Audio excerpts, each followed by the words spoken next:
Hello and welcome to Creative Momentum with Meg. This is the 20th episode of Season 2, which is the home season. The home season is all about Australian writers and artists and how they approach their creative work. Today's episode is with Trish Bolton. And Trish Bolton is an author and a writer. She's been writing for many years, and her debut novel came out in 2024, but she'd been writing for a long time before that. It's a really warm conversation. I love chatting with Trish. I have known Trish for a number of years now. We've met at various book launches, and she's a delightful and generous human being. And I really hope that you enjoy this episode. We talk about things like procrastination and fear, and different ways that she's tried to approach her writing, and how she, we talk about how the real writing actually kind of doesn't happen in front of the screen, that it's about stepping away, and how important things like gardening are for writing. Anyway, I'll stop talking and let you get into hearing from Trish about how she approaches her creative work, and I'll see you on the other side. Hello, Trish, and welcome to Creative Momentum with Meg. Can you start by introducing yourself and telling us what your creative interest is, what you do creatively? Hi, Meg. It's so lovely to be here chatting with you. Trish Bolton, creative writer. Just had my first novel published about 2 years ago, whenever you're ready. But I was thinking about this, about writing and how long I've been writing, because it wasn't until I actually had my book published that I even thought to call myself a writer. I certainly would never have said, if someone said, "What do you do?" I would never have said, "I'm a writer." And yet, if I think back, I have been writing for so long in so many different ways. I think my first piece of writing that, well, not published, but it was actually read out. It was a poem, and it was read out on 3AR, which gives you an idea of how long ago that is, because that's now Radio National. And most people listening to this will never have heard of 3AR. And then I went on to write, and I'm a very keen gardener, so that is part of my sort of creative life. Not sort of someone that goes and just pulls out weeds, but loves to sort of paint pictures in the garden with plants and texture. And I was always making up these little stories in my head about what I was doing in the garden. And then I decided to sort of put them on paper and got quite a few of those published in the age when it was quite different. It wasn't about how to, how to look after a plant, but it's sort of a story. And then I sort of went on, I was doing my honours year, and my supervisor said, "You've got to get this essay published." And I had it published in a political journal. And when I was doing my PhD, I was told I should get my proposal published, which I ended up getting published. And then, research submissions in my work and hammering out press releases and editing other people's work and writing a few features. So I've just done all sorts of writing that I hadn't really sort of thought about when you sort of pull it all together. So yeah, that's really been a very big part of my life. And, I have touched on gardening, so that is another creative side. I can't paint. I can't sing. I can't play an instrument. But I do love painting. I sort of think about it as painting pictures in the garden.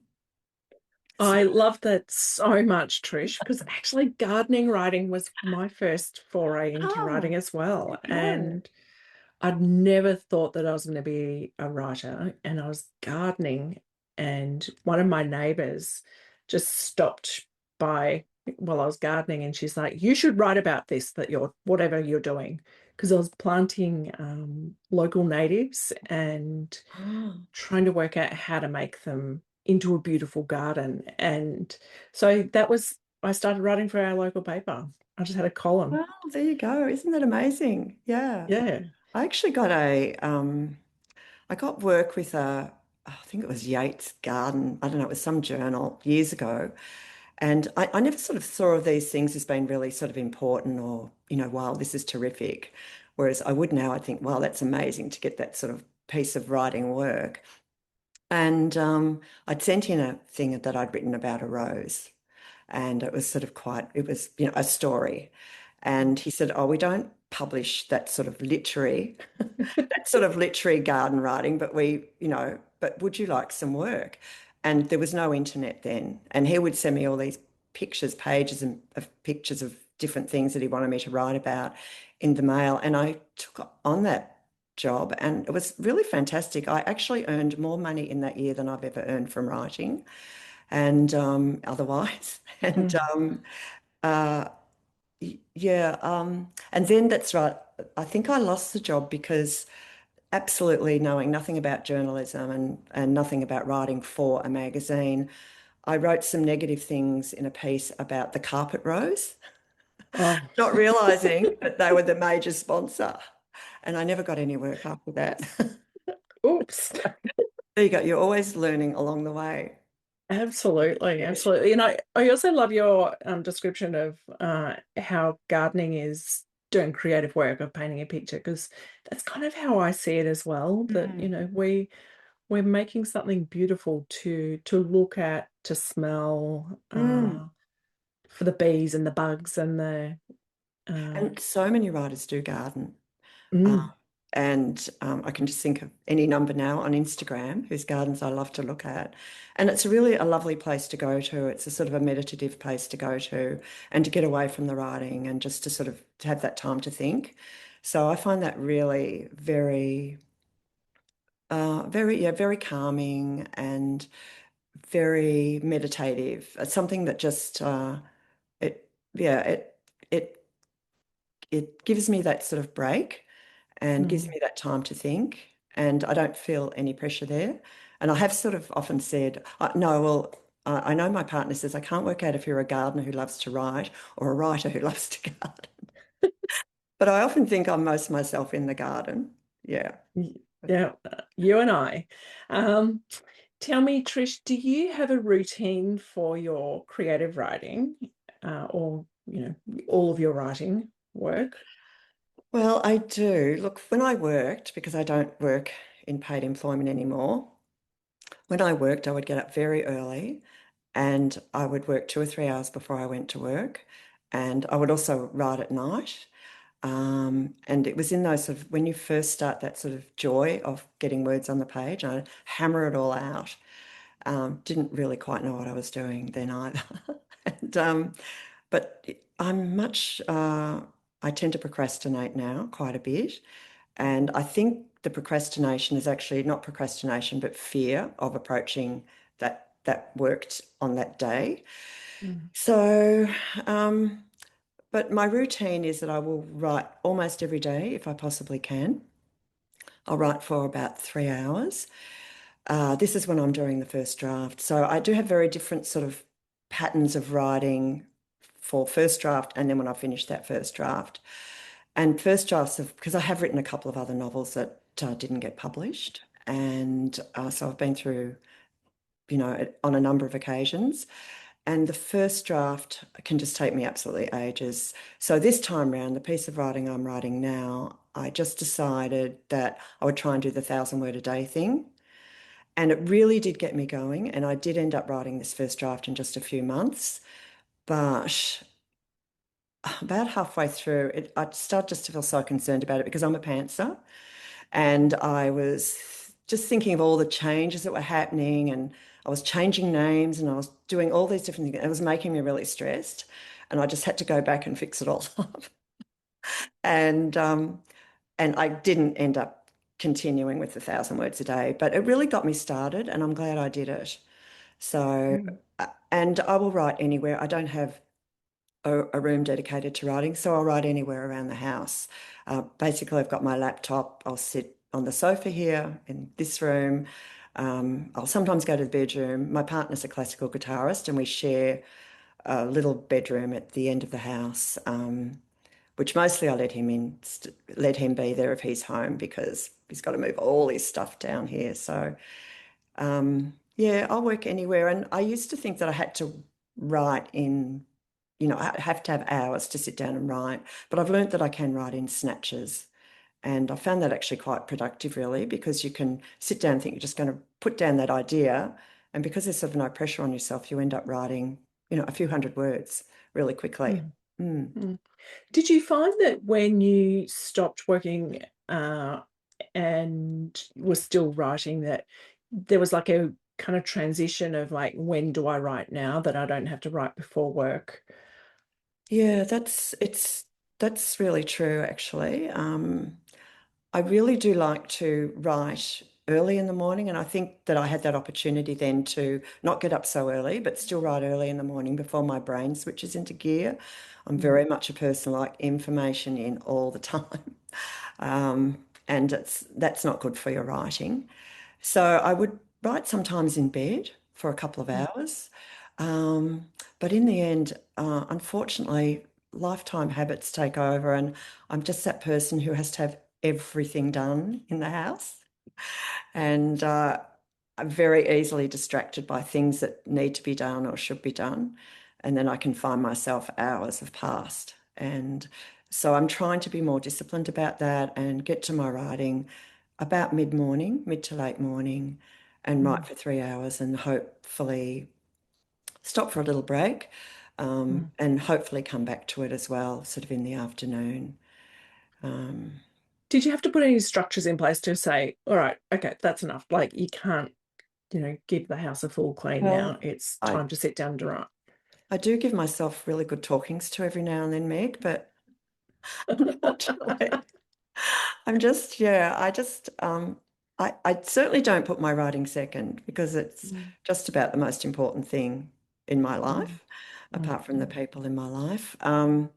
But I do find myself, yeah, I don't, it's just that lifetime of habit. So I do tend to put other things that I want to do ahead of the writing. And I've always got good excuses, but I can never enjoy anything till I sit down and do the work that I've actually got to do. Mm. And Mm. I'm still talking to myself about it. Yeah, Well, it's difficult. I mean, I've been listening to some of your podcasts, and I hear these writers with these just amazing structures and this self-discipline, and I'm just thinking, honestly, and they're much, much younger than me. They've got many more things going in their life than I do. And, mm. I'm really sort of quite in awe. But I do think I was like that at one stage, and now I'm not. But when I'm editing, I should sort of give myself a little pat on the back because when I'm editing, I'm obsessed and Mm. you can't take me away from the computer. So I work very long hours and I can just do that for hour upon hour upon hour. But it's the Mm. first draft that I procrastinate terribly. I think the reason why I was kind of going down that pathway was because I have been having conversations over the last week with some women who are now retired but writing, and finding that time or making that time to write becomes harder because there's bigger, I don't know, you got bigger gaps of time, and Yeah. I'll do it later. And I think, when you've got that full-time work or part-time work, and you've got less time to write, and I know this for myself as well. I actually wrote more when I was busier than when I was less busy. Yeah. It's so true. Mm. It's I'm going to weird. get better. Um, I hope just no put some editors or constraints publishers are in. listening to this. They'll think I'm a lost cause, but I do actually No, do the work. I do you the still work. do And the work. yeah, and I absolutely love a deadline because, I have written for newspapers and Mm. I've worked in sort of politics and, there are just, and also different studies that I've done and there have been deadlines.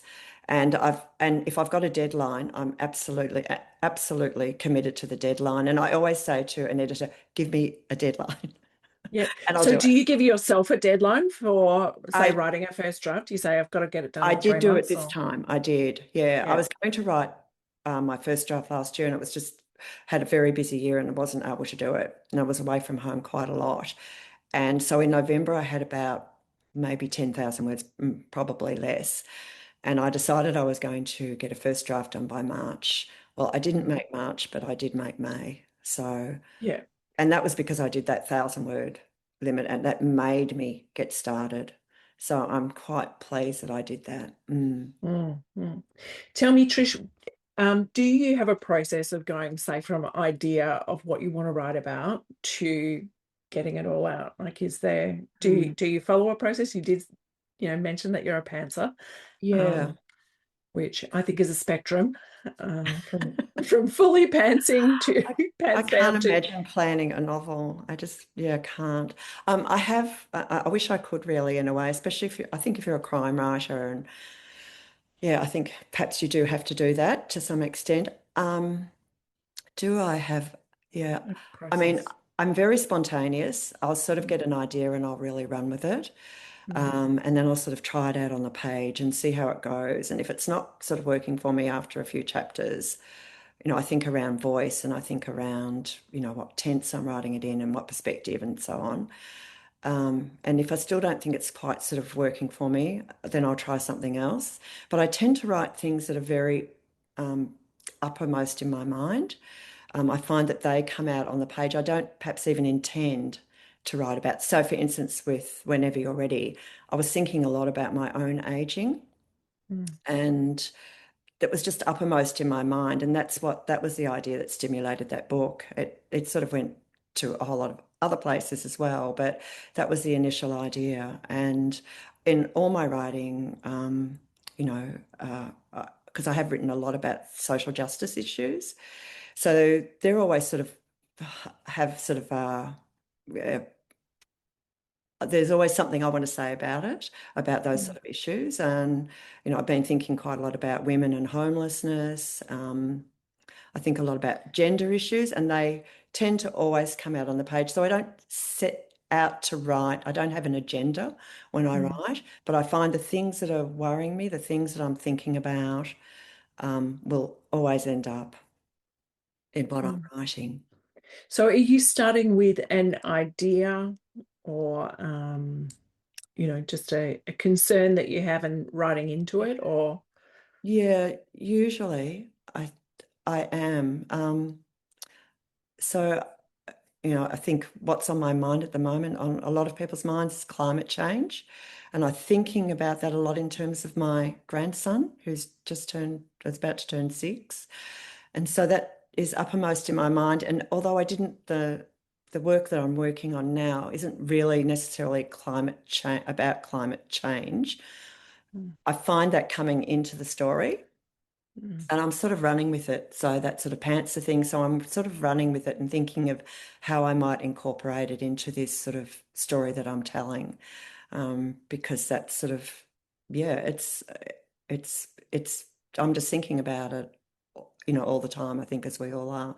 So yeah. And I mean, but I get ideas from lyrics and from a piece of mm, art or a conversation, or I might just hear it be on a tram. I think public transport's a great place to get ideas.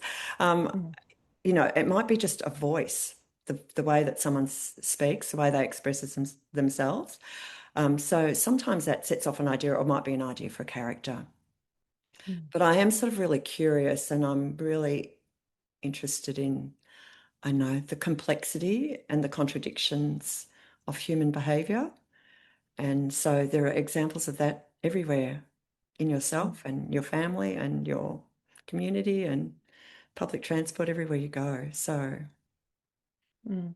And are they always the things that have kind of caught your eye, that have, I guess, interested you with your writing? I know you did the RMIT course yeah. at one point, and so like, has that been a theme throughout your writing? These things that inspire you? Yeah, it has. Whether it's nonfiction or fiction, yeah, you see patterns. You Mm, don't know until you sort of look back and see what you've written. And I can see patterns. And I've always been interested in women, and gender issues. And so when I was a single mother, that was something I wrote quite a bit about, in a bigger, broader picture, looking at sort of policy around that, or the way single mothers were treated. And so that became something I wrote about quite a bit in newspapers. Um, my background as being brought up a Catholic, and all the, I suppose, the difficulties I've had with that, and mm, leaving that faith a long, long time ago. And so that became, don't actually set out to do that. I don't use it as fodder. I don't sort of necessarily try to exploit my life for for my writing. But yeah, and I think they say that when you look at a writer's body of work, you can see themes running through it that the writer hasn't been aware of. And I can really understand that. Mm. Mm, mm. I know Whenever You're Ready really puts women at the front and aging women. And I think you've been an amazing advocate, I guess, for these stories for the older, that actually put the invisible woman at the front. Mm. Has that kind of grown with you over your body of work? So women have been at the center and gender issues, but as you've got older, you're wanting to, I guess, put the invisible to the visible for the reader. Yeah, yeah, very much so. I don't wasn't even quite sure that I realized I was doing it, but it was something I was thinking about. Mm, And I mean, it's exploded now. There's mm, so many writers writing about it. But when I first had the idea, it was 2017. There was very little actually. And so it's wonderful to see that being talked about and discussed and getting some, I guess, some air, getting lots of air, really. Yeah, so I mean, I've always been interested in gender issues because women are invisible in different ways at all times of their life. mm, Um, but arguably no more so than when you're older. And when I say, I mean, I when I talk about being invisible, I'm not talking about being visible in the way that, you look a certain way, or you look great for your age, or you don't look great for your age, or you want to, to be seen, or you want to be attracted. It's not about that. It's about being, if you're invisible, then the issues that are part of your life are also invisible. And I think we only need to look at the Commission into Aged Care, Royal Commission into Aged Care, to know what happens if you are invisible, if you're not seen, and then your needs aren't met, your voice isn't heard. And so, yeah, I wanted to address all those sort of things. As again, not sort of as an agenda, but just things that I'd thought about quite a lot. And I think you did it so well in Whenever You're Ready. And I agree. Like, it was like, since then, there's been so many other books bringing women, Great. the issues that women face that males just don't have to even think about. No. Um, if I just want to go back to your process again, just to go. So when you finish that first draft, do Mm. you let it rest for a bit? Do you? Ideally, I Mm, think always put work away for as long as you possibly can. mm, I haven't put my work away this time because, well, really quite honestly, Meg, I'm I'm in my early 70s now, and I don't know how much time I have to write. And I just sort of feel I have to really get on with it. And mm, but if I was giving advice to someone, I would say, oh, definitely put your manuscript away for as long as you possibly can, and then mm, take it out again and have a look at it, because you will make so many changes. So you just need that reflecting time. But for me, at my stage of life, I'd like to think I could write, well, the book that I'm writing now and maybe a couple more. mm, And so I feel that I have to get on with it. mm.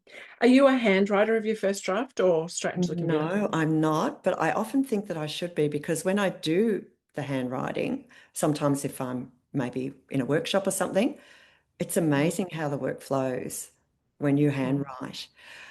But I'm too much of an impatient person, and I'm also too, you could say, spontaneous. There could be other descriptions of me.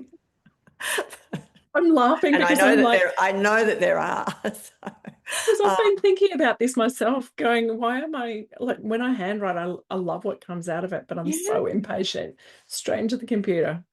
I know, because I think then you just think you can, you know, delete and add and Mm, delete and shift, and mm, there are of course all the things that hold you up, and that stream of consciousness is then mm, blocked.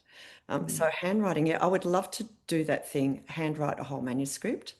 Mm. Oh my goodness. I know. I Maybe know. next time. I'm in awe of people who do it because I'm like, isn't your hand hurting? I know. Oh God. um, Trish, you've touched on some beautiful pieces of wisdom for people who are writing or creating. Is there anything else that you would want to share with someone who is either thinking about going into writing at whatever stage of their life, or having kind of a wobbly moment? Yeah, I think these are things that I still tell myself and mistakes that I've made, many mistakes I've made. But I think don't show your work too early. You'll regret it. You'll regret it 10 years later, because you'll see that manuscript and go, oh my God, did I actually show that to someone?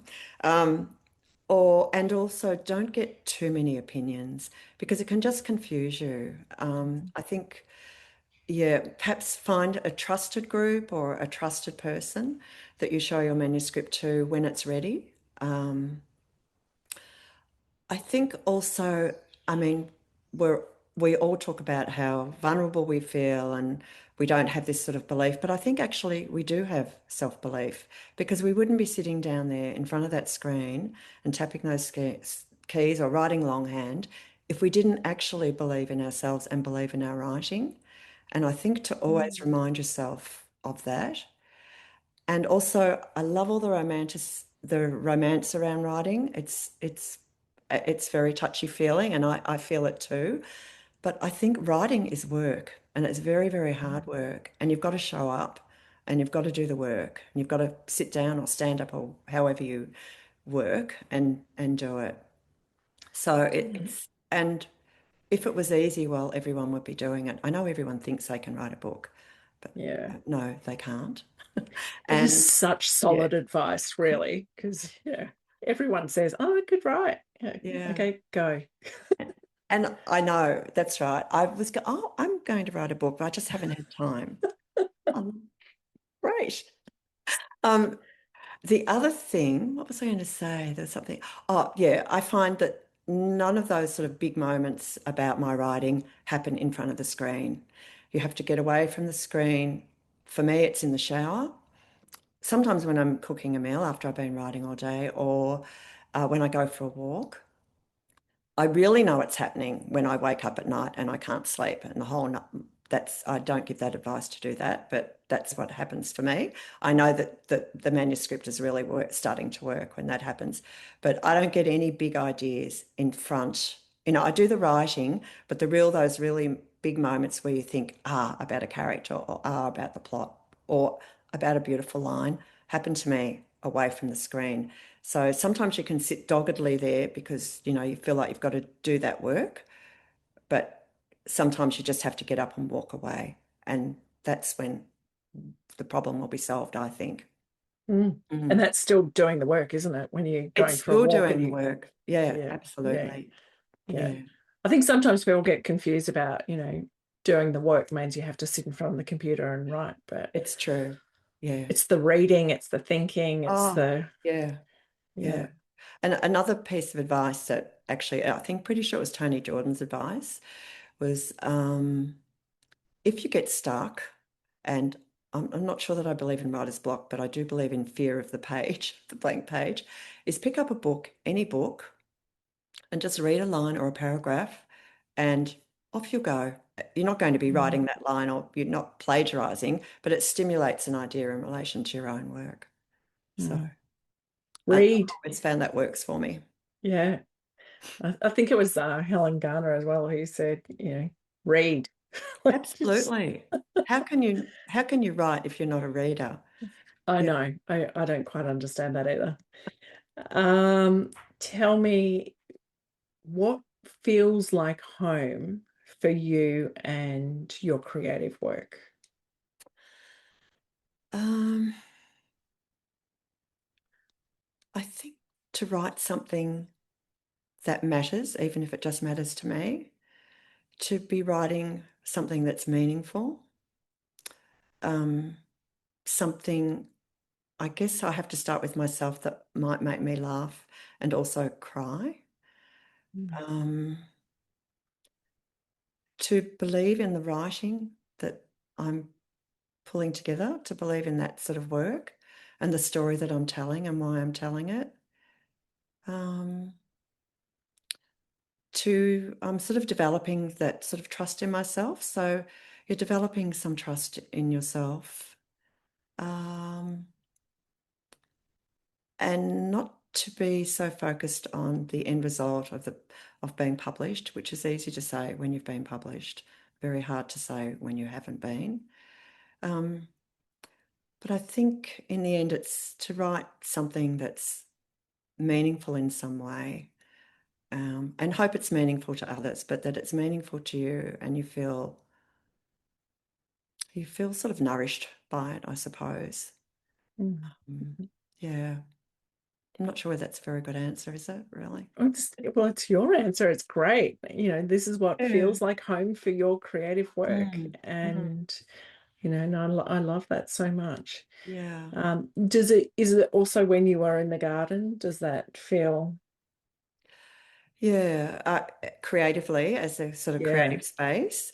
Yeah, Yeah. it's a really very peaceful, it's a very peaceful place for me. I really do enjoy that. And it's a way of, I think too, with writing, and I say this with gardening, but with writing too, it's sort of a way of making sense of yourself and making sense of the world, and save you a great deal of money in therapy. It has for me.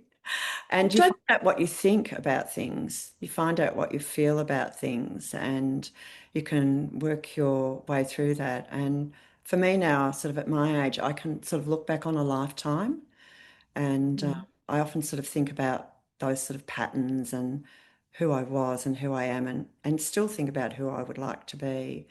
And those things, I hope, are there. They're sort of there in your subconscious, and that's what I think when you're in that meditative state of writing, or for me, gardening, that those feelings, those thoughts will emerge, things that you hadn't really realized. Yeah. I'm sure I read somewhere that gardeners live longer. That's good. I think it's because we find such peace in it that kind of, Yeah. Yeah. we get to focus on a little flower or the fact that we've seen a ladybird, That's right. Yeah. crawling on a rose, and you're like, oh, good, go eat those aphids. Just so appreciate nature, don't you? So I think, I know it's a little bit of a cliche, but you so appreciate what's around you as you get older, so much more. There are people that do that all through their lives, and that's just such a wonderful quality. But certainly as I've gotten older, I so much appreciate what's going on around me, especially in terms of nature. Yeah. Uh, and how vulnerable it is and how fragile it is, and how we should all care for it and nurture it. Mm. Mm.